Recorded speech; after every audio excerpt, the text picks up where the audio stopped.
Hello viewers, संविधान की बात सीरीज में आपका स्वागत है। अभी तक आपने सीखा आर्टिकल 1 से 4 तक। आज बात करने वाले हैं आर्टिकल 5 की। जैसा कि आप जानते हैं, भारत के संविधान के अनुच्छेद 5 से 11 तक नागरिकता से संबंधित प्रावधान है।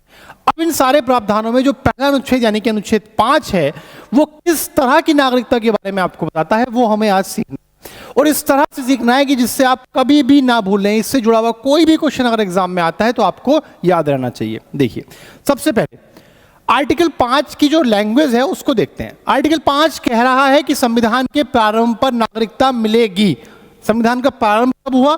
26 जनवरी 1950 को। पहली सीखने वाली बात यह थी कि संविधान का प्रारंभ हुआ, कमेंसमेंट कब हुआ? 26 जनवरी 1950 को। यानी कि 26 जनवरी 1950 को कौन कौन वो लोग थे जिनको संविधान की नागरिकता मिली थी?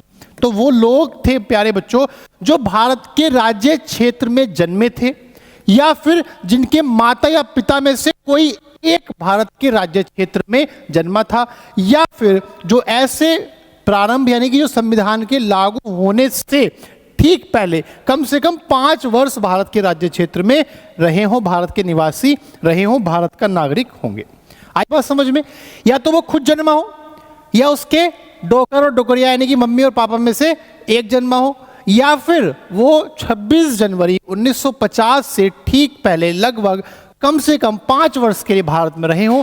ऐसे लोगों को संविधान के प्रारंभ होने पर ही भारत की नागरिकता दे दी गई। किस अनुच्छेद से? अनुच्छेद 5 से। ये कह रहा है आपका अनुच्छेद 5। ठीक है, 6, 7, 8, 9, 10, 11 भी के बारे में ही बता, लेकिन अलग अलग तरह से। यहां आपने सीखा संविधान का अनुच्छेद 5। बहुत प्यारा सा क्वेश्चन है कि संविधान का अनुच्छेद 5 कब लागू हुआ? तो आपको ध्यान रखना है, संविधान के लागू होने पर ही नागरिकता संबंधी प्रावधान लागू किए गए थे। संविधान कब लागू हुआ? 26 जनवरी 1950 को। तो अनुच्छेद 5 भी कब लागू हुआ? 26 जनवरी 1950 को। इसी तरह की वीडियोस के लिए जुड़े रहिए हमारे प्लेटफॉर्म कक्षा केंद्र के साथ।